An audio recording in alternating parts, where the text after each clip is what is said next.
Hello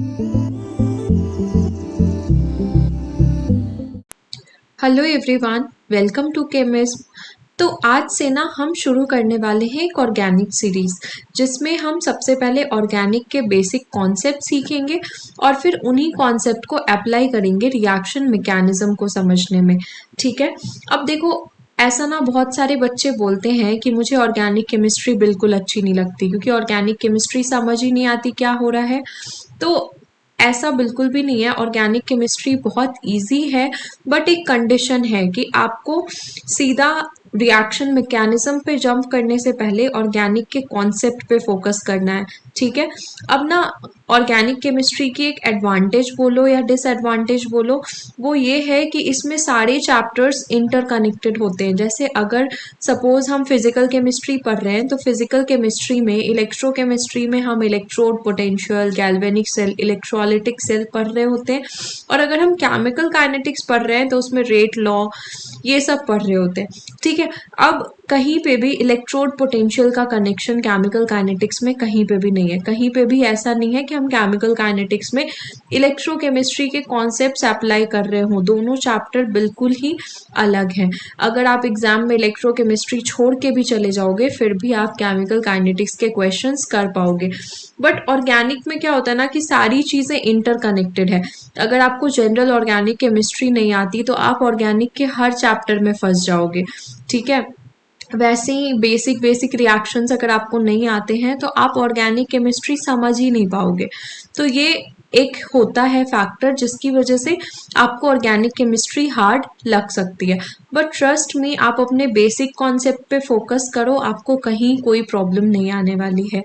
तो आज जो मैं पढ़ाने वाली हूँ वैसे तो बहुत ही बेसिक है, बट अगर आपको ये समझ आ जाए ना कि कोई रिएक्शन स्टार्ट कैसे होती है, अगर किसी चीज़ का स्टार्टिंग पॉइंट आपको पता चल जाए, तो आप फिर आगे स्टेप्स लिख लोगे। बट इम्पॉर्टेंट है कि वो रिएक्शन स्टार्ट कैसे होगी, क्योंकि रिएक्शन में बहुत सारी चीज़ें होती है। सबस्ट्रेट होता है, कैटलिस्ट होता है। तो क्या क्या होने वाला है किसी स्पेसिफिक रिएक्शन में, हम कि कोई स्पेसिफिक कैटलिस्ट ही क्यों यूज़ कर रहे हैं, हमें कैसे पता चलेगा कि ये रिएक्शन इसी पर्टिकुलर चीज़ से कैटेलाइज हो सकती है। बहुत सारे क्वेश्चंस हैं और सबका एक ही सॉल्यूशन है कि आप अपने कॉन्सेप्ट पे ध्यान दो। आपको सारे क्वेश्चंस का आंसर मिल जाएगा, आप खुद से सब कुछ एक्सप्लेन कर पाओगे।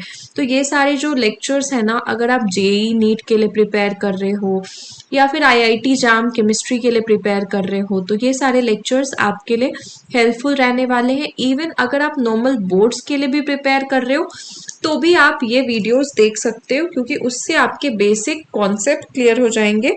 और आप जब एग्जाम में आंसर फ्रेम करोगे, तो उसमें कोई दिक्कत नहीं आएगी, आपको एनसीईआरटी का रट्टा नहीं लगाना पड़ेगा।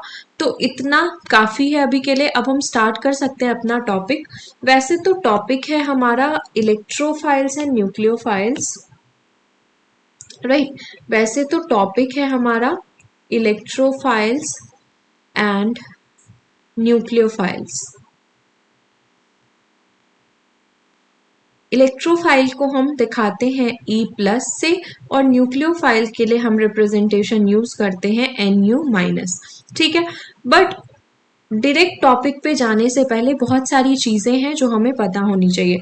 सबसे पहला क्वेश्चन मैं आपसे पूछूंगी कि हमें कैसे पता चलेगा कोई भी केमिकल रिएक्शन स्टार्ट कैसे होती है।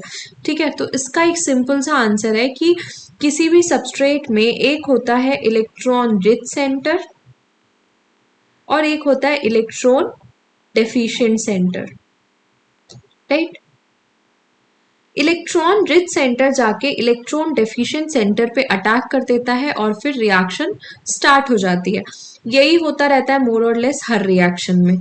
ठीक है। अब एक एग्जांपल हम कंसिडर करते हैं। सपोज हमने लिया अल्कोहल ROH और हमने लिया ये। ठीक है। अब हमें बताना है कि प्रोडक्ट क्या बनेगा। ये वाली रिएक्शन मुझे पता, मतलब ये वाली रिएक्शन आप सबको आती होगी, आप सबने देखा होगा कहीं ना कहीं। तो होता क्या है, ऑक्सीजन पे ये बड़े बड़े लोन पेयर्स हमें दिख रहे हैं, तो ये जाके अटैक करने वाले हैं इलेक्ट्रॉन डेफिशिएंट सेंटर पे। हाँ, एक और बात, अगर अभी आप ये सब नहीं समझ पा रहे हो ना कि ऑक्सीजन ने यहाँ पे क्यों अटैक किया, हमें कैसे पता चलेगा कि ये वाला सेंटर इलेक्ट्रॉन डेफिशिएंट सेंटर है। तो आप बिल्कुल भी टेंशन मत लो, इस लेक्चर का जो मेन मोटिव है वो ऐसे चीजों को ही कवर करने का है, ठीक है। जब आप पूरा लेक्चर देख लोगे तो आपको खुद सब कुछ समझ आ जाएगा। तो अभी आपको बिल्कुल भी टेंशन नहीं लेना, चीजें समझ आ रही है नहीं आ रही, अगर समझ आ रही है तो बहुत अच्छी बात है, समझ नहीं आ रही तो और भी अच्छी बात है, क्योंकि ये लेक्चर देख के आप ये सारी चीजें खुद से कर पाओगे। ऑलराइट, तो फर्स्ट स्टेप में ये वाला ऑक्सीजन जाके यहाँ पे अटैक करने वाला है, और क्या होता है, ये वाला चार्ज ऑक्सीजन पे, ये डबल बॉन्ड ऑक्सीजन पे शिफ्ट हो जाएगा और यहाँ पे एक टेट्राहेड्रल इंटरमीडिएट बन जाता है, राइट। ऑक्सीजन पे पॉजिटिव चार्ज आया क्योंकि ये 3 बॉन्ड्स बना रहा है। उसके बाद क्या होता है, ऑक्सीजन का ये वाला चार्ज वापस आएगा और इलेक्ट्रॉन पुश की वजह से क्लोरीन बाहर निकल जाएगा। यहाँ पे भी ऑक्सीजन न्यूट्रल होने के लिए ये 2 इलेक्ट्रॉन्स अपनी तरफ ले लेगा और यहाँ से -HCl, ये वाला H एंड ये वाला Cl, HCl निकल जाएगा और बन जाएगा एस्टर। तो एसिड क्लोराइड से हम पहुंच गए एस्टर पे, ठीक है। तो ये रिएक्शन भी कैसे स्टार्ट हुई, इलेक्ट्रॉन रिच अल्कोहल ने अटैक कर दिया इलेक्ट्रॉन डेफिशिएंट सेंटर पे, सही है। तो अब ना एक एग्जाम्पल कंसिडर करते हैं। हम में से सभी को आता है ये, हम एटलीस्ट हमने नाम तो सुना है और 12th के बच्चों ने रट्टा भी लगाया होगा इसका, Friedel crafts reaction. Friedel craft reaction, इसमें एल्काइलेशन भी हो सकता है एंड एसाइलेशन भी होता है। हम सबने रट्टा लगाया है इस रिएक्शन का। होता क्या है, हमें रिएक्टेंट भी पता है, प्रोडक्ट भी पता है, बट रिएक्शन होती कैसे है ये शायद हमें नहीं पता, ठीक है। तो अभी आप बस ये देखेंगे, एक्सप्लेनेशन सुनेंगे। अभी आपको सारी चीजें आई, ये इम्पोर्टेंट नहीं है क्योंकि मैं आज यही सब पढ़ाने वाली हूँ, ठीक है। आगे हम ये सारी चीजें सीखेंगे, जब आप पूरा लेक्चर देख लोगे ना तो वापस से इस एग्जाम्पल पे आना, तब आपको सब कुछ समझ आ जाएगा। तो फ्रीडल क्राफ्ट रिएक्शन में हमारा जो सबस्ट्रेट होता है वो होता है एक बेंजीन रिंग, प्लस हम लेते हैं CH3 CH2 Cl, this is basically alkyl halide RCl, right. और कैटलिस्ट में हम लेते हैं AlCl3, ऑलराइट। तो अब ये रिएक्शन शुरू कैसे होगी, हमें कैसे पता चलेगा ये रिएक्शन शुरू कैसे होगी। यहाँ पे अगर मैं इलेक्ट्रॉन रिच की बात करूं तो क्लोरीन पे होते हैं लोन पेयर ऑफ इलेक्ट्रॉन्स, तो ये भी हमें इलेक्ट्रॉन रिच दिख रहा है। बेंजीन रिंग में भी है डबल बॉन्ड भी डोनेट हो जाता है, तो बेंजीन रिंग भी काइंड ऑफ इलेक्ट्रॉन रिच दिख रहा है हमें। इलेक्ट्रॉन डेफिशिएंट क्या है फिर, इलेक्ट्रॉन रिच तो हमने ढूंढ लिया, इलेक्ट्रॉन डेफिशिएंट कहाँ है, अटैक कहाँ पे करेगा, इलेक्ट्रॉन रिच स्पीसीज, ठीक है। ये सारे क्वेश्चंस हैं। अब ना Al के पास होता है वेकेंट p ऑर्बिटल, Al के पास होता है वेकेंट p ऑर्बिटल। तो सपोज मैंने Al को ऐसे नहीं बनाते हैं, ऐसे बनाते हैं,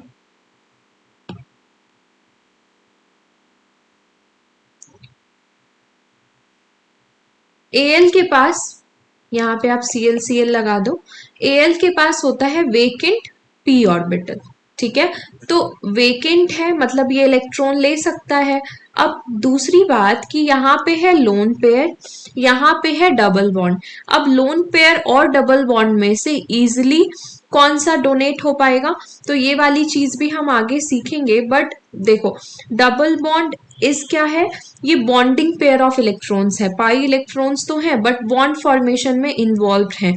बट जो लोन पेयर्स होते हैं ना वो इजिली डोनेट हो जाते हैं क्योंकि ये होते हैं नॉन बॉन्डेड इलेक्ट्रॉन पेयर्स, ठीक है।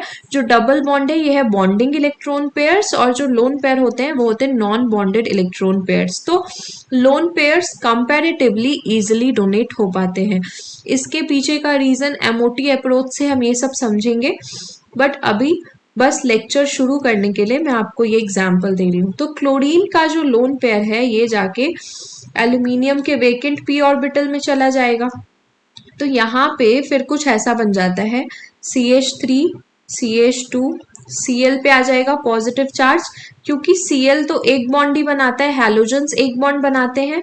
अब यहाँ पे Cl दो बॉन्ड बनाएगा, इसीलिए एक पॉजिटिव चार्ज आ जाएगा। ठीक है, AlCl3। एल्यूमिनियम तीन बॉन्ड बना रहा था, एक एक्स्ट्रा बॉन्ड बना रहा है, इसलिए इस पे आ जाएगा नेगेटिव चार्ज। और आप ऐसे भी समझ सकते हो कि इलेक्ट्रॉन का फ्लो हो रहा है फ्रॉम क्लोरीन टू एल्यूमिनियम, तो क्लोरीन पे आएगा पॉजिटिव चार्ज और एल्यूमिनियम पे आएगा क्या, नेगेटिव चार्ज। ऑल राइट, अब देखो क्या है, chlorine is more electronegative then carbon. ये इलेक्ट्रोनेगेटिविटी का सिंबल होता है काई। तो chlorine is more electronegative then carbon. तो यहाँ पे भी क्लोरीन अपनी तरफ इलेक्ट्रॉन पुल कर रहा होगा, है ना। कौन से इफेक्ट से, इंडक्टिव इफेक्ट से। अगर आपको इफेक्ट्स में भी प्रॉब्लम है, जैसे inductive effect, resonance, hyper conjugation, तो आप मुझे बता सकते हो कमेंट सेक्शन में, मैं उन पे भी लेक्चर्स अपलोड कर दूंगी। ऑलराइट, तो क्लोरीन यहाँ पे भी इलेक्ट्रॉन पुल कर रहा होगा, क्योंकि ये ज्यादा इलेक्ट्रोनेगेटिव है, तो कौन सा इफेक्ट शो करेगा, -I। राइट, यहाँ पे सपोज इसने कुछ इलेक्ट्रॉन अपनी तरफ पुल किया और कार्बन पे चार्ज आ गया डेल पॉजिटिव। अब यहाँ पे आप एक बात समझने की कोशिश करो कि जब किसी भी एटम पे पॉजिटिव चार्ज आ जाता है ना, तो उसकी इलेक्ट्रोनेगेटिविटी बढ़ जाती है।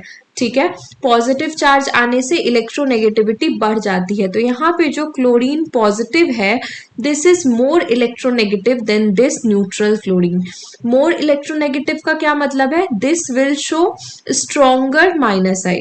Chlorine plus will show stronger -I than chlorine. ठीक है, तो अगर यहाँ पे ये डेल पॉजिटिव चार्ज डेवलप करा रहा था, तो यहाँ पे ये ज्यादा स्ट्रांगली पुल करेगा और del double positive charge develop कराएगा। तो यहाँ से हमें एक बात समझ आ गई कि जो हमने कैटलिस्ट लिया था AlCl3, कैटलिस्ट का क्या काम होता है कि वो रिएक्शन को स्पीड अप कर देता है ना। तो यहाँ पे एल्यूमिनियम में ये वाला काम किया भी है, AlCl3 ने ये वाला काम किया भी है, रिएक्शन को स्पीड अप कर रहा है। स्पीड अप कैसे कर रहा है, देखो बेसिकली जो फ्रीडल क्राफ्ट रिएक्शन होता है उसमें क्या होता है, एल्काइलेशन होता है। अगर हम एल्काइल हैलाइड से शुरू करेंगे तो एल्काइलेशन होता है ना। एल्काइलेशन का मतलब कुछ ऐसा होना चाहिए कि इसका डबल बॉन्ड जाके R पे अटैक करे और क्लोरीन बाहर चला जाए, है ना। ऐसा ही कुछ होना चाहिए। बट ये वाला अटैक ज्यादा फेवरेबल होगा अगर R पे पॉजिटिव चार्ज ज्यादा होगा, क्योंकि इंटरेक्शन किसके बीच हो रहा है, electron rich and electron deficient. R पे जितना ज्यादा पॉजिटिव चार्ज होगा वो उतना ज्यादा इलेक्ट्रॉन डेफिशिएंट होगा, वो इलेक्ट्रॉन रिच सिस्टम के साथ उतना स्ट्रांगली अट्रैक्ट हो पाएगा, है ना। ये वाली बात समझ आ रही है सबको। तो बेसिकली AlCl3 यहाँ पे क्या कर रहा है, AlCl3 Cl positive species develop, AlCl3 की वजह से Cl पॉजिटिव बन रहा है, which is showing stronger -I effect, and due to this carbon पे ज्यादा पॉजिटिव चार्ज डेवलप होगा और फिर जो बेंजीन रिंग का डबल बॉन्ड है वो उस पे आके अटैक कर देगा और ये बॉन्ड कुछ ऐसे ब्रेक हो जाएगा।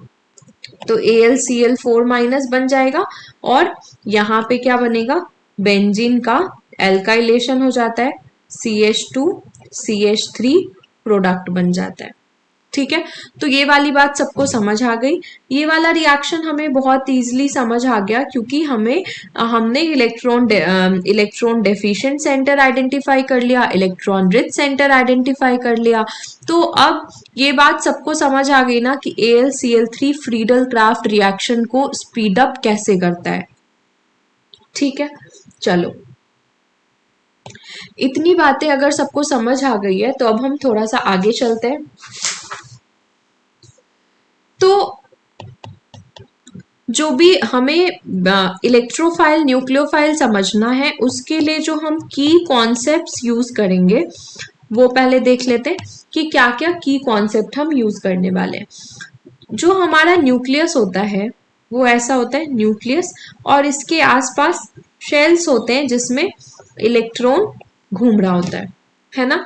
यही होता है, न्यूक्लियस सेंटर में होता है और शेल्स में इलेक्ट्रॉन घूम रहे होते हैं। अब क्या होता है, as we move away from the nucleus, force of attraction between nucleus and electron decreases.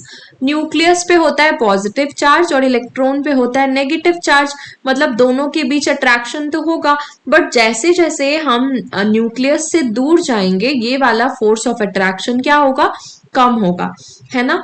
ये तो बहुत सिंपल सी बात है, कुछ था ही नहीं इसमें। एक और चीज, दूसरी चीज क्या है कि attractive force is inversely proportional to energy and repulsive force is directly proportional to energy। अब इसका क्या मतलब है, जितना ज्यादा अट्रैक्शन होता है ना उस सिस्टम की एनर्जी कम हो जाती है, और जितना ज्यादा रिपल्शन होता है उस सिस्टम की एनर्जी ज्यादा हो जाती है। तो सिंपल सी बात है, जो इलेक्ट्रॉन न्यूक्लियस के करीब हैं वो ज्यादा फोर्स ऑफ अट्रैक्शन एक्सपीरियंस करेंगे।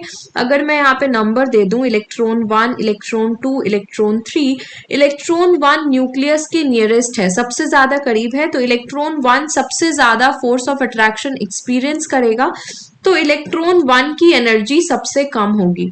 ठीक है, अगर मैं एनर्जी का ऑर्डर लगाऊं तो एनर्जी का ऑर्डर क्या होना चाहिए, इलेक्ट्रॉन 3 न्यूक्लियस से सबसे ज्यादा दूर है तो इलेक्ट्रॉन 3 सबसे कम फोर्स ऑफ अट्रैक्शन एक्सपीरियंस करेगा, तो इलेक्ट्रॉन 3 की एनर्जी सबसे ज्यादा होनी चाहिए। तो एनर्जी का ऑर्डर क्या आना चाहिए, इलेक्ट्रॉन 3 की एनर्जी सबसे ज्यादा, फिर इलेक्ट्रॉन 2 और फिर इलेक्ट्रॉन 1।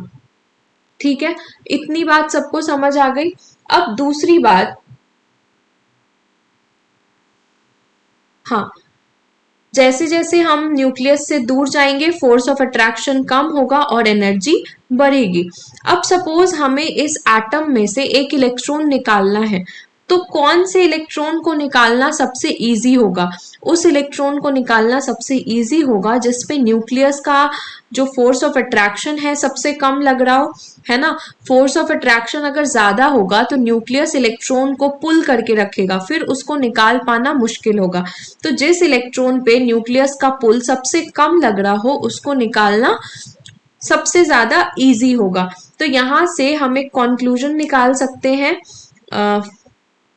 वो कंक्लूजन क्या है कि electrons having higher energy can be donated easily. ये बात हमें समझ आ गई ना कि ऐसा क्यों हुआ, क्योंकि हायर एनर्जी का क्या मतलब है, वो न्यूक्लियस से दूर है, उसमें न्यूक्लियस का पुल कम है तो वो इजीली निकल जाएगा। अब अगर हम इस एटम में एक इलेक्ट्रॉन ऐड करना चाहते हैं, तो अगर हम इलेक्ट्रॉन ऐड करेंगे तो फिर क्या होना चाहिए, इलेक्ट्रॉन ऐड करेंगे तो एटम उस इलेक्ट्रॉन को एक्सेप्ट करेगा अगर न्यूक्लियस का पुल ज्यादा हो उस इलेक्ट्रॉन पे, है ना। मतलब अगर आपको एटम में इलेक्ट्रॉन ऐड करना है तो इलेक्ट्रॉन की टेंडेंसी होगी वो उस लेवल को ऑक्यूपाई करे जहां पे न्यूक्लियस का पुल ज्यादा हो, है ना। और न्यूक्लियस का पुल किस लेवल पे ज्यादा होगा, जिस लेवल की एनर्जी कम होगी, है ना। जैसे इलेक्ट्रॉन 1 की एनर्जी तो सबसे कम है बट इस पे न्यूक्लियस का फोर्स ऑफ अट्रैक्शन मैक्सिमम लग रहा है। ओके,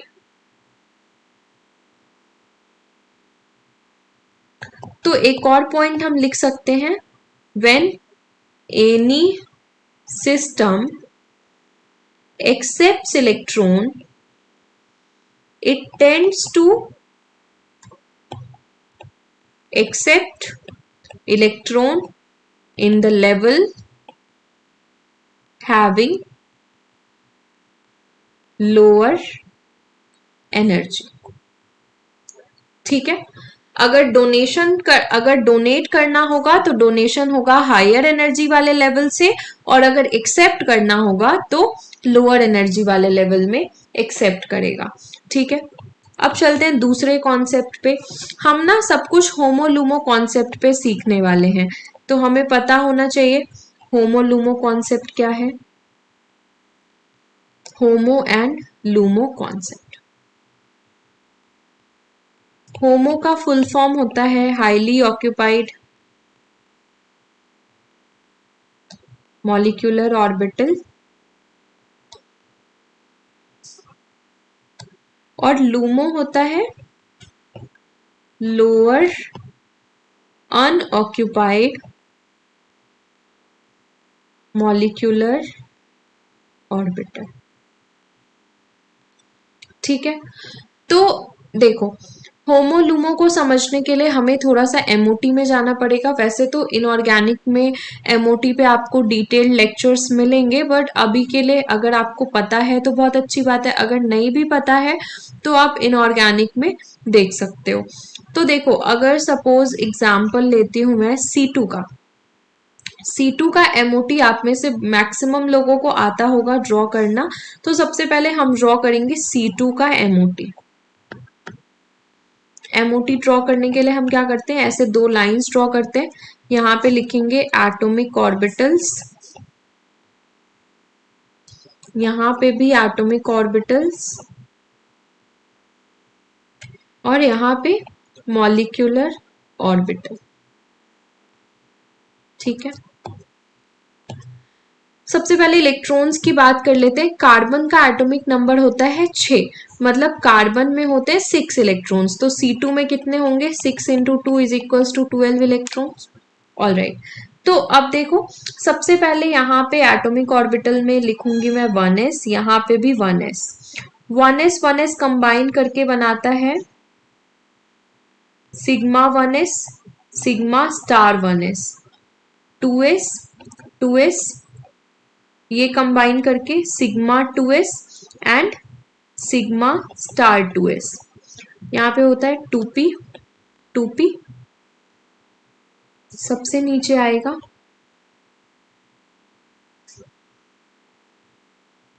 ये होता है आपका C2 का, ये होता है pi X pi Y, sigma 2pz, pi star x pi star Y, sigma star 2pz। जो स्टार वाले होते हैं वो होते हैं एंटी बॉन्डिंग मॉलिक्यूलर ऑर्बिटल, और जो नॉर्मल वाले हैं sigma, sigma 1s, sigma 2s, ये सब है बॉन्डिंग मॉलिक्यूलर ऑर्बिटल। ठीक है, अब ना हमें टोटल 12 इलेक्ट्रॉन्स फिल करने हैं, तो लोअर एनर्जी से स्टार्ट करेंगे। हाँ, एक और चीज, जैसे जैसे हम ऊपर मूव करते हैं तो एनर्जी इंक्रीज करती है। मतलब जो सिग्मा स्टार 2pz है इसके पास है मैक्सिमम एनर्जी, और सिग्मा 1s के पास है मिनिमम एनर्जी। हमें 12 इलेक्ट्रॉन्स फिल करने हैं, तो हम नीचे से शुरू करेंगे फिल करना। 1 2 3 4 5 6 7 8 9 10 11 12। ओके, अब C2 की एमओटी में अगर मैं आपसे पूछूं कि ऐसा वाला मॉलिक्यूलर ऑर्बिटल जिसमें इलेक्ट्रॉन्स भी हो और उसकी एनर्जी मैक्सिमम हो, तो वो कौन सा है, पाई एक्स पाई वाई। इसकी एनर्जी भी मैक्सिमम है और इसमें इलेक्ट्रॉन्स भी हैं, तो इसी को हम बोलते हैं होमो।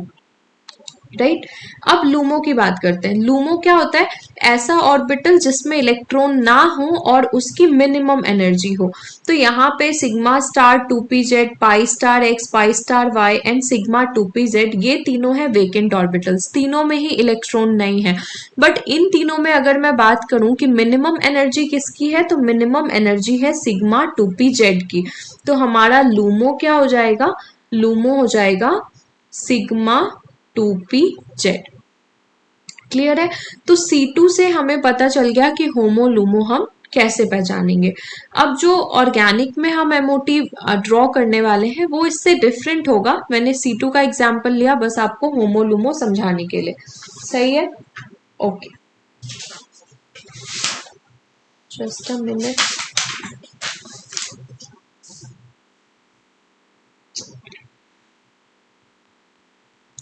एक और बात जो हमें पता होनी चाहिए। सपोज ए और बी दो एटम्स हैं और इनके एटॉमिक ऑर्बिटल्स के लीनियर कॉम्बिनेशन से जो मॉलिक्यूलर ऑर्बिटल होता है वो कैसे फॉर्म होता है? Formed by the linear combination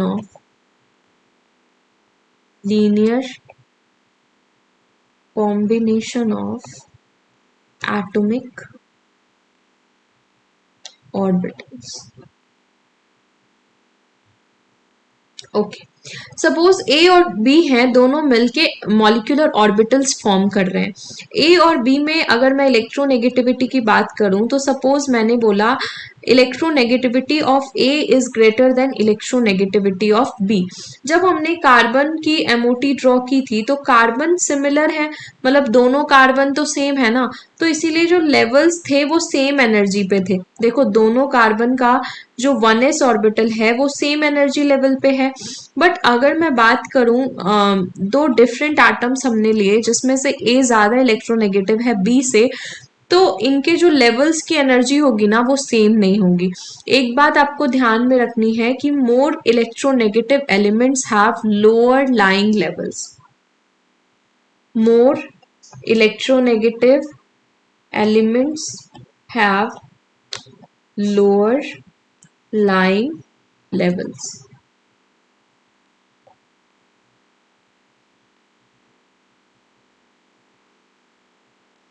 ऐसा क्यों होता है, इसका भी रीजन आप सोच सकते हो। देखो इलेक्ट्रोनेगेटिव का क्या मतलब होता है, इलेक्ट्रोनेगेटिविटी क्या होता है? Electronegativity is the tendency to attract shared pair of electrons, है ना, मतलब इलेक्ट्रॉन पेयर को अट्रैक्ट करने की टेंडेंसी को ही हम क्या बोलते हैं?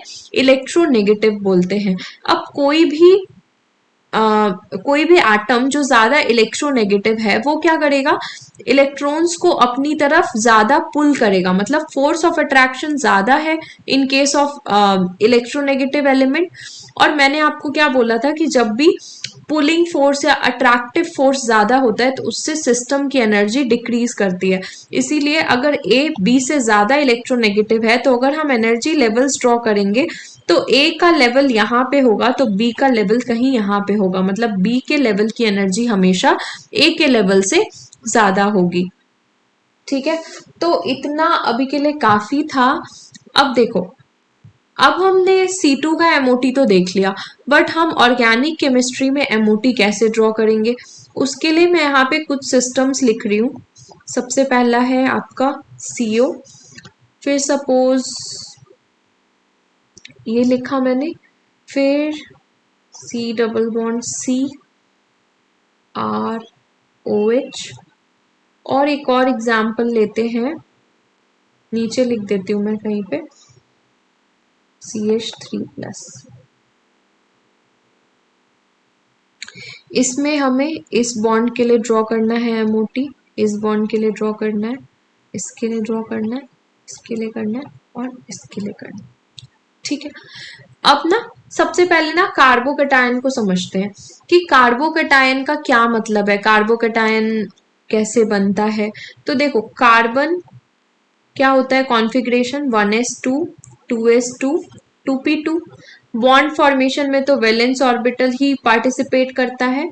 तो कार्बन का अगर मैं ग्राउंड स्टेट में कॉन्फ़िगरेशन लिखूं, ग्राउंड स्टेट में कैसा दिखेगा, ये 2s है, ये 2p है। अब ना हो सकता है कुछ बच्चों को इसमें भी कंफ्यूजन हो कि मैंने 2s 2p ऐसा क्यों बनाया, इलेक्ट्रॉन्स ऐसे क्यों फिल किए। तो ये सारी ना इनऑर्गेनिक की चीजें हैं, जब इनऑर्गेनिक सीरीज हम शुरू करेंगे तो उसमें ये सारी चीजें देखेंगे। ओके, तो अभी देखो कार्बन को फिर हम एक्साइटेड स्टेट में लेके जाएंगे बॉन्ड फॉर्मेशन के लिए। एक्साइटेड स्टेट में कुछ ऐसा हो जाएगा। एक्साइटेड स्टेट में क्या होता है कि जो पेयर्ड इलेक्ट्रॉन्स होते हैं वो भी अनपेयर्ड हो जाते हैं। ठीक है, तो 2s से एक इलेक्ट्रॉन 2p में चला जाएगा और ये हो जाएगा एक्साइटेड स्टेट। अब CH3+ है, मतलब 3 हाइड्रोजन आने वाले हैं, 1 2 3, 3 हाइड्रोजन्स आए अपने एक एक इलेक्ट्रॉन्स लेके। अब क्या होता है, ये वाला इसके साथ बॉन्ड बना, ऐसे इसके साथ बॉन्ड बना लेगा, इसके साथ बॉन्ड बना लेगा, और CH3 प्लस है ना, मतलब कार्बन ने अपना इलेक्ट्रॉन लूज किया है, तो ये वाला जो इलेक्ट्रॉन है जो बॉन्ड नहीं बना रहा, ये बाहर चला जाता है। तो अगर मैं CH3 प्लस का दिखाऊं तो वो कुछ ऐसा दिखेगा, और ये क्या है, वेकेंट p ऑर्बिटल। क्रॉस से मैंने हाइड्रोजन का इलेक्ट्रॉन दिखा दिया और कार्बन का ऐसे दिखा दिया, ठीक है, बस समझने के लिए। ओके, तो कार्बोकैटायन में क्या होता है, एक वेकेंट p ऑर्बिटल। तो कार्बोकैटायन को हम क्या बोल सकते हैं, वेकेंट p ऑर्बिटल भी बोल सकते हैं। अब ना MOT ड्रॉ करने के लिए आपको जो जो चीजें यहाँ पे दिख रही है आप लिख लो। जैसे अगर मैं इस वाले पोर्शन का बात करूं तो इसमें मुझे क्या क्या दिख रहा है, एक सिग्मा बॉन्ड दिख रहा है, एक पाई बॉन्ड दिख रहा है, और लोन पेयर्स दिख रहे हैं ऑक्सीजन पे, ठीक है। इस वाले केस में मुझे बस एक सिग्मा बॉन्ड दिख रहा है और कुछ भी नहीं है। इस वाले केस में एक सिग्मा बॉन्ड है, एक पाई बॉन्ड है। ये मैं कैसे बोल रही हूँ, जब भी डबल बॉन्ड बनता है तो इसमें क्या क्या होता है, एक सिग्मा प्लस एक पाई, दो बॉन्ड्स है ना, इसमें से एक बॉन्ड सिग्मा होता है और एक बॉन्ड पाई होता है। ये बात पता होगी आपको। ओके, अच्छा, अब इस वाले केस में मुझे क्या क्या दिख रहा है, एक सिग्मा बॉन्ड है, सॉरी, एक सिग्मा बॉन्ड है एंड लोन पेयर्स है। इस वाले केस में sigma bond and vacant p orbital, vacant p orbital, सही है। अब हम एनर्जी की बात करते हैं कि कैसे हम एनर्जी अरेंज करेंगे। अब अगर मैं आपसे पूछूं कि सिग्मा बॉन्ड और पाई बॉन्ड में से किसकी एनर्जी कम होगी, तो कैसे बताएंगे हम, देखो सिग्मा बॉन्ड कैसे बनता है। सिग्मा बॉन्ड के लिए सपोज दो s ऑर्बिटल्स अगर ओवरलैप करेंगे तो सिग्मा बॉन्ड बन जाएगा। बेसिकली जो सिग्मा बॉन्ड होता है ना, इसमें आपका ओवरलैपिंग जोन 1 होता है, ओवरलैपिंग जोन 1 होता है, और पाई बॉन्ड में ओवरलैपिंग जोन 2 होता है। ये ओवरलैपिंग जोन क्या है हम देखते हैं। सपोज ये है हमारा इंटर न्यूक्लियर एक्सिस, INA इसको बोलते हैं, inter nuclear axis. Inter nuclear axis क्या होता है, inter nuclear axis is the axis along which overlapping is taking place. ऐसा एक्सिस जिसके अलोंग ओवरलैपिंग हो रही है उसको हम क्या बोलते हैं, इंटर न्यूक्लियर एक्सिस। सपोज दो s ऑर्बिटल स्फेरिकल होते हैं, सपोज दो s ऑर्बिटल ने ओवरलैप किया। अब देखो ये रहा ओवरलैपिंग जोन, है ना। तो ओवरलैपिंग जोन कितना है, एक ही है, मतलब इस केस में क्या बन रहा है, सिग्मा बॉन्ड, ठीक है। आपको ये बात समझ आ गई कि ओवरलैपिंग जोन मैं किसको बोल रही थी। ओके, अब पाई बॉन्ड का समझते हैं। पाई बॉन्ड में अगर दो p ऑर्बिटल्स ओवरलैप करेंगे तो पाई बॉन्ड बन जाएगा। p ऑर्बिटल डम्बल शेप का दिखता है, again this is are INA। p orbital जब ओवरलैप कर रहा है तो एक ओवरलैपिंग जोन ये वाला है, दूसरा ओवरलैपिंग जोन ये वाला है, तो यहाँ पे दो ओवरलैपिंग जोन्स हो गए, therefore this is a pi bond. अब हमें बताना है कि सिग्मा बॉन्ड या पाई बॉन्ड, इन दोनों में से किसकी एनर्जी कम रहने वाली है। फिर से हम न्यूक्लियस वाला कॉन्सेप्ट लगा सकते हैं। न्यूक्लियस वाले कॉन्सेप्ट में हमने क्या सीखा कि जब कोई भी इलेक्ट्रॉन न्यूक्लियस के करीब होता है तो उसकी एनर्जी कम होती है, और अगर वो न्यूक्लियस से दूर होता है तो उसकी एनर्जी ज्यादा होती है। ये वाली बात हम सीख के आए हैं। इंटर न्यूक्लियर एक्सिस का क्या मतलब है, इसमें एक वर्ड है ना न्यूक्लियस, तो हम समझने के लिए INA को कुछ न्यूक्लियस जैसा एज्यूम कर सकते हैं, ठीक है। और ऑर्बिटल्स क्या होते हैं, ऑर्बिटल्स बेसिकली इलेक्ट्रॉन डेंसिटी को ही तो दिखाते हैं। ऑर्बिटल्स क्या दिखाते हैं, इलेक्ट्रॉन डेंसिटी को दिखाते हैं। ऐसा होता है एटम में कोई मतलब कोई ऐसा एग्जैक्ट लोकेशन नहीं होता कि आपको वहां पे इलेक्ट्रॉन मिल जाएगा। ऑर्बिटल्स होते हैं जहां पे प्रोबेबिलिटी मैक्सिमम होती है कि हमें इलेक्ट्रॉन मिल जाएगा। तो ऑर्बिटल्स भी क्या होते हैं, कुछ नहीं, इलेक्ट्रॉन डेंसिटी। तो ऑर्बिटल्स को हम इलेक्ट्रॉन्स के जैसा एज्यूम कर सकते हैं और आईएनए को हम न्यूक्लियस के जैसा एज्यूम कर सकते हैं। जब सिग्मा बॉन्ड बन रहा है तो ये देखो ओवरलैपिंग जोन आईएनए, मतलब आईएनए के अलोंग ही है ओवरलैपिंग जोन भी, राइट, मतलब न्यूक्लियस से ज्यादा करीब है। बट अगर मैं बात करूं पाई बॉन्ड के केस में, तो यहाँ पे जो ओवरलैपिंग जोन है वो आईएनए पे नहीं है, आईएनए से ऊपर है और नीचे है, but not along the INA. ठीक है, तो इसीलिए अगर मैं इन दोनों को कंपेयर करके बोलूं कि न्यूक्लियस से ज्यादा करीब क्या है, तो सिग्मा बॉन्ड वाले केस में न्यूक्लियस से ज्यादा करीब है, तो इसकी एनर्जी कम होनी चाहिए, लेसर एनर्जी, हायर एनर्जी। हमने सेम न्यूक्लियस वाला कॉन्सेप्ट लगाया यहाँ पे भी। ठीक है, तो अब ना मैं ये सारी चीजें हटाती हूँ, फिर हम एमओटी ड्रॉ करेंगे।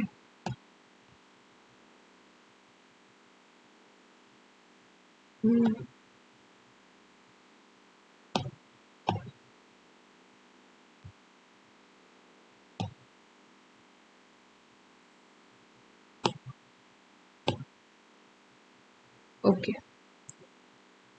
चलो, हमें ये बात समझ आ गई कि सिग्मा बॉन्ड की एनर्जी पाई बॉन्ड से कम होती है। सबसे पहले हम एक लाइन लगाएंगे सेंटर में, उसके बाद इस लाइन से जितना नीचे सिग्मा होगा उतना ही ऊपर होगा सिग्मा स्टार।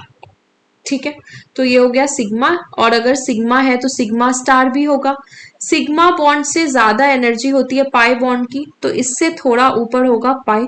अब इस लाइन से जितना नीचे सिग्मा है ना उतना ही ऊपर होगा, सॉरी, जितना नीचे पाई है उतना ही ऊपर होगा पाई स्टार। ठीक है, ये बन गया। अब ये जो सेंटर में लाइन होता है ना, इस लाइन को आप या तो नॉन बॉन्डेड इलेक्ट्रॉन्स या फिर पी ऑर्बिटल, दोनों को ही रिप्रेजेंट कर सकता है ये वाला लाइन। नॉन बॉन्डेड इलेक्ट्रॉन्स में लोन पेयर आता है क्योंकि lone pair is not involve in bond formation, है ना, तो ये हो गए non bonded electrons. But sigma और पाई वाले जो इलेक्ट्रॉन्स होते हैं वो बॉन्ड फॉर्मेशन में पार्टिसिपेट करते हैं, तो उनको हम बोलते हैं बॉन्डेड इलेक्ट्रॉन पेयर्स। ठीक है, अब हमें यहाँ पे क्या क्या दिख रहा है, एक सिग्मा बॉन्ड है, एक बॉन्ड दो इलेक्ट्रॉन से मिलके बनता है ना, तो सिग्मा में हमने डाल दिया दो इलेक्ट्रॉन। अब एक पाई बॉन्ड भी है, अगेन एक पाई बॉन्ड दो इलेक्ट्रॉन से मिलके बनेगा, तो यहाँ पे भी हमने डाल दिया टू इलेक्ट्रॉन्स। अब लोन पेयर्स चाहे कितने भी हो, हम यहाँ पे टू इलेक्ट्रॉन्स दिखाते हैं, दिस शोज कि लोन पेयर है। कितने भी हो उससे हमें मतलब नहीं है, हम टू दिखाएंगे। ठीक है, तो ये हो गया हमारा इसके लिए एमओटी। ओके, इसको हम यूज कैसे करेंगे ये सब आगे देखेंगे। अगेन यहाँ पे हमें CH4 के CH बॉन्ड के लिए बनाना है, तो फिर से हम सेंटर में एक लाइन डालेंगे। इस लाइन से जितना नीचे सिग्मा होगा उतना ही ऊपर होगा सिग्मा स्टार, और कुछ भी नहीं है, ना लोन पेयर है तो ना हमें नॉन बॉन्डेड इलेक्ट्रॉन्स दिखाने की जरूरत है, ना पाई बॉन्ड है, बस एक सिग्मा बॉन्ड है। एक सिग्मा बॉन्ड टू इलेक्ट्रॉन से मिलके बना होगा, तो यहाँ पे हमने दिखा दिया टू इलेक्ट्रॉन्स। ये हो गई इसकी एमओटी। अब चलते हैं इस केस में, यहाँ पे एक सिग्मा बॉन्ड है और एक पाई बॉन्ड है, फिर से हम एक लाइन लगाएंगे सेंटर में, इससे जितना नीचे सिग्मा उतना ही ऊपर सिग्मा स्टार। मैं यहाँ पे दिखा देती हूँ, इसको इरेज कर देते हैं जस्ट अ मिनट। ओके, अब जितना नीचे पाई उतना ही ऊपर पाई स्टार। एक सिग्मा बॉन्ड है तो सिग्मा में हमने डाला टू इलेक्ट्रॉन, एक पाई बॉन्ड है तो पाई में डाला टू इलेक्ट्रॉन्स। यहाँ पे ना नॉन बॉन्डेड इलेक्ट्रॉन्स है ना वेकेंट पी ऑर्बिटल है। ओके, यहाँ पे देखते हैं, यहाँ पे भी हमने एक लाइन लगा दिया बीच में। इसमें क्या है, एक सिग्मा है, एक सिग्मा स्टार होगा ही फिर, और ये वाला लाइन फिर नॉन बॉन्डेड को शो करेगा क्योंकि इसके पास एक लोन पेयर है, तो सिग्मा में आएगा टू इलेक्ट्रॉन, नॉन बॉन्डेड में टू इलेक्ट्रॉन। यहां पे मैं बनाती हूं CH3+ का। इस केस में एक सिग्मा बॉन्ड है, एक वेकेंट पी ऑर्बिटल है, तो फिर से हम एक लाइन लगाएंगे। यहाँ पे जितना नीचे सिग्मा उतना ही ऊपर सिग्मा स्टार। है ना। और ये वाला लेवल फिर शो करेगा p ऑर्बिटल को। सिग्मा में आएगा 2 इलेक्ट्रॉन और p ऑर्बिटल तो वेकेंट है, तो यहाँ पे कुछ करने की जरूरत नहीं है। तो ये था हमारा कि हम ऑर्गेनिक कंपाउंड्स का MOT कैसे ड्रॉ कर सकते हैं। अब एक बात और है कि अगर मैं आपको बोलूं बॉन्ड ऑर्डर निकालने को, तो बॉन्ड ऑर्डर का फॉर्मूला सबको पता है, number of bonding electrons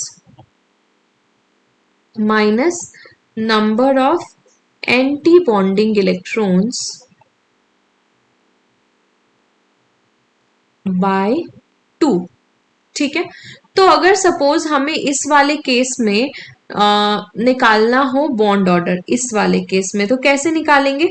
number of bonding electrons कितने हैं इसको हम कंसिडर नहीं करेंगे, क्योंकि ये नॉन बॉन्डेड इलेक्ट्रॉन्स है। फॉर्मूला क्या है? Number of bonding electrons minus number of anti bonding electrons. Anti bonding में स्टार वाले होते हैं, बॉन्डिंग है 4 और एंटी बॉन्डिंग है 0। ठीक है। 4 minus 0/2 which is 2। Bond order क्या शो करता है कि किसी भी दो एटम के बीच, मतलब अगर हम सपोज C2 के लिए बॉन्ड ऑर्डर निकालें, तो बॉन्ड ऑर्डर ये शो करता है कि C और C के बीच में कितने बॉन्ड्स होंगे। तो हमने इस कार्बोनिल वाले के लिए निकाला बॉन्ड ऑर्डर, तो मतलब बॉन्ड ऑर्डर ये शो करेगा कि कार्बन और ऑक्सीजन के बीच कितने बॉन्ड्स होंगे। ये बात बिल्कुल ठीक आई है, बॉन्ड ऑर्डर 2 आया है और हमें दिख भी रहा है कि कार्बन और ऑक्सीजन के बीच 2 बॉन्ड्स हैं। ऑलराइट। अब देखो, अगर मैं नॉन बॉन्डेड, जो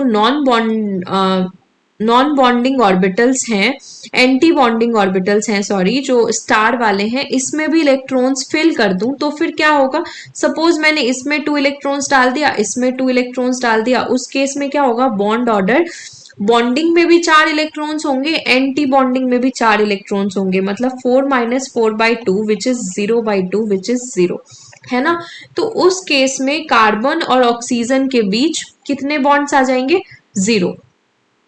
तो when number of bonding electrons is equals to number of anti bonding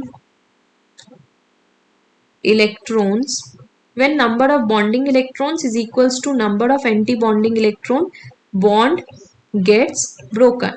क्योंकि उस केस में बॉन्ड ऑर्डर क्या आ जाता है? 0 और बॉन्ड टूट जाता है। तो सपोज अगर हम सिग्मा स्टार में इलेक्ट्रॉन डालेंगे तो सिग्मा सिग्मा बॉन्ड टूटेगा, अगर हम पाई स्टार में इलेक्ट्रॉन डालेंगे तो पाई बॉन्ड टूटेगा, जिसके भी एंटी बॉन्डिंग में इलेक्ट्रॉन डालेंगे वो बॉन्ड टूट जाएगा।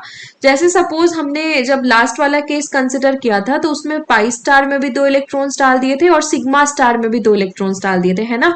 अब सपोज मैंने सिर्फ पाई स्टार में 2 इलेक्ट्रॉन डाला, तो उस केस में बॉन्ड ऑर्डर क्या रहने वाला है? 4 नंबर ऑफ बॉन्डिंग इलेक्ट्रॉन्स, और पाई स्टार में 2 डाला तो 4 माइनस 2/2 विच इज 1।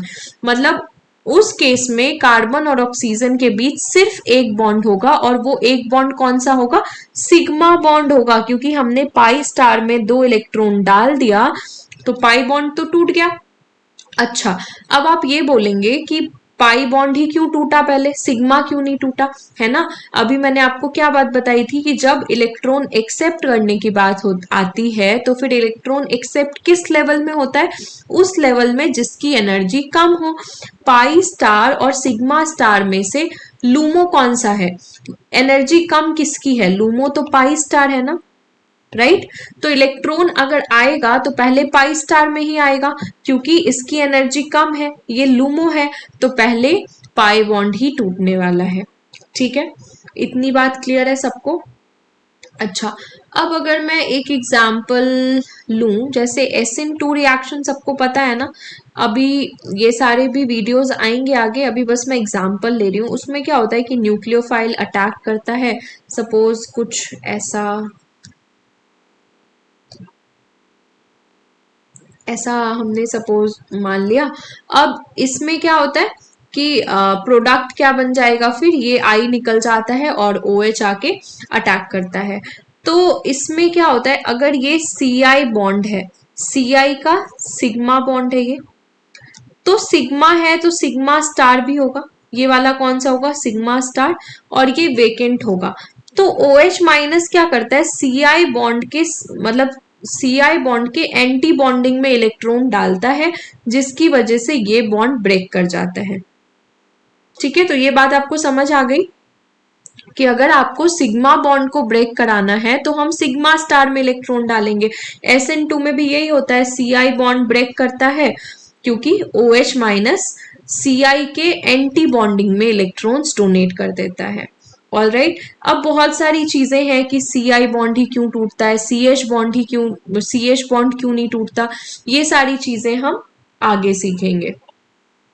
ओके, तो अब करते हैं कुछ एग्जाम्पल्स।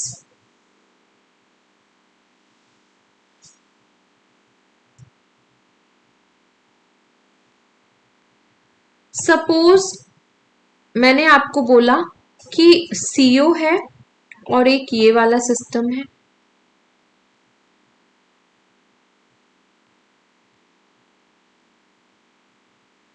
सपोज ये दोनों सिस्टम्स हैं।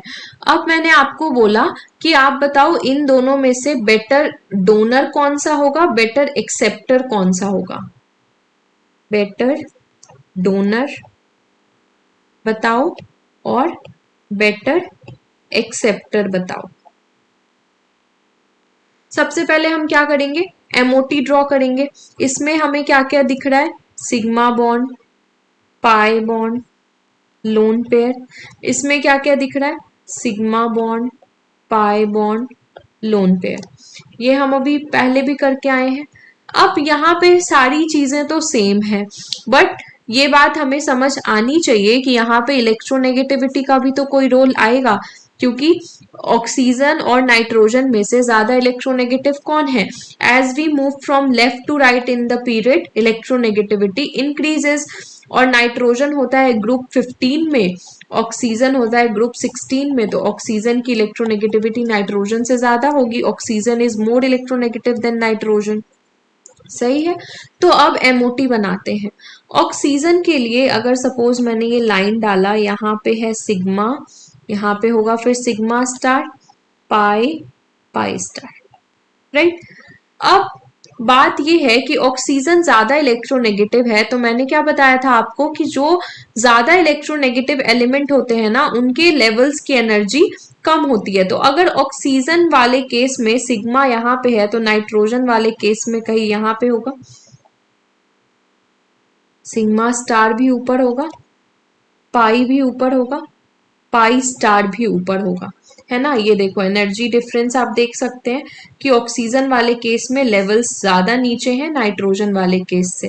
ठीक है, अब हमें इलेक्ट्रॉन्स फिल करने हैं। सिग्मा बॉन्ड के 2 इलेक्ट्रॉन्स यहाँ पे आ गए, पाई बॉन्ड के 2 इलेक्ट्रॉन्स यहाँ पे आ गए, लोन पेयर यहाँ आ गया, सेम यहाँ पे भी, राइट। अब देखो इलेक्ट्रॉन डोनेट करने की बात है, एनर्जी जितनी ज्यादा होगी, ये है होमो इस केस में, और इस केस में ये है होमो। लूमो इस केस में ये है, इस केस में लूमो ये है। अब ना आप 2 पॉइंट लिखेंगे, higher is the energy of HOMO, better is the donor ability.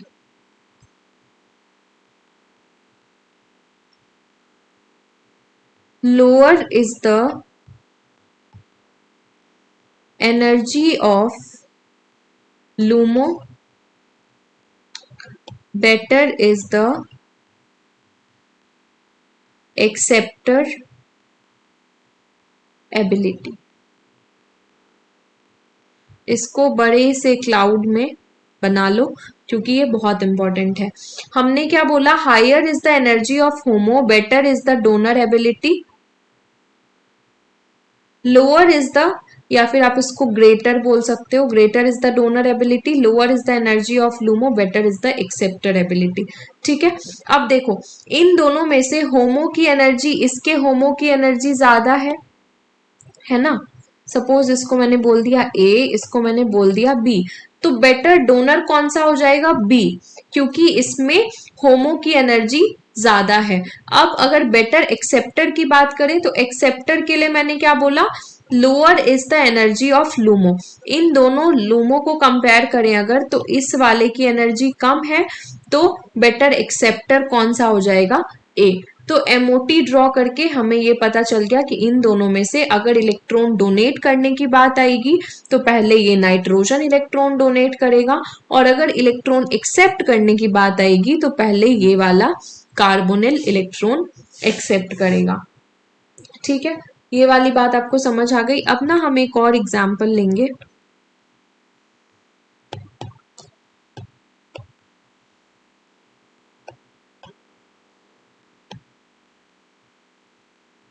ये भी ना सिमिलर सा एग्जाम्पल है। अब अगर आप यहाँ पे भी बोलोगे कि ठीक है दोनों का एमओटी बना लेते हैं फिर एनर्जी से देख लेंगे, तो वो वाली चीज गलत हो जाएगी। ठीक है, गलत क्यों हो जाएगी? यहाँ पे ऐसे केसेस में, जैसे देखो यहाँ पे जब हमने लिखा था तो सिग्मा बॉन्ड दोनों में था, पाई बॉन्ड दोनों में था, लोन पेयर भी दोनों में था, बट यहाँ पे सिग्मा बॉन्ड और पाई बॉन्ड तो कॉमन है। Sigma bond pi bond, sigma bond pi bond, ये तो दोनों में है, बट इसमें लोन पेयर भी है, इसमें लोन पेयर नहीं है। अब जो लोन पेयर होता है ना वो होता है non bonded electron pair, non bonded electron. और सिग्मा बॉन्ड और पाई बॉन्ड दोनों होते हैं बॉन्डेड इलेक्ट्रॉन पेयर्स। ठीक है, तो अगर आप लेवल्स ड्रॉ करोगे तो कार्बन की इलेक्ट्रोनेगेटिविटी नाइट्रोजन से कम है, तो लेवल्स होमो की एनर्जी मतलब लेवल्स ऊपर होंगे कार्बन के, बट इस केस में हम एमओटी अप्रोच अप्लाई नहीं करेंगे। Don't apply MOT approach in such cases. Such cases का क्या मतलब है? जहां पे लोन पेयर एक में प्रेजेंट है दूसरे में नहीं है। इनका एक्सप्लेनेशन सिंपल सा होता है कि नाइट्रोजन में एक लोन पेयर है which is not involve in bonding, तो हर केस में लोन पेयर ज्यादा जल्दी डोनेट हो जाता है। अगर हम बॉन्डेड इलेक्ट्रॉन पेयर और नॉन बॉन्डेड इलेक्ट्रॉन पेयर को कंपेयर करें तो non bonded electron pair easily donate हो जाता है। ठीक है, तो यहाँ पे एक्सप्लेनेशन हम लिख सकते हैं, C double bond C has no non bonding pair of electron, C double bond N has a non bonding pair of electron. Non bonding electron experiences less nuclear attraction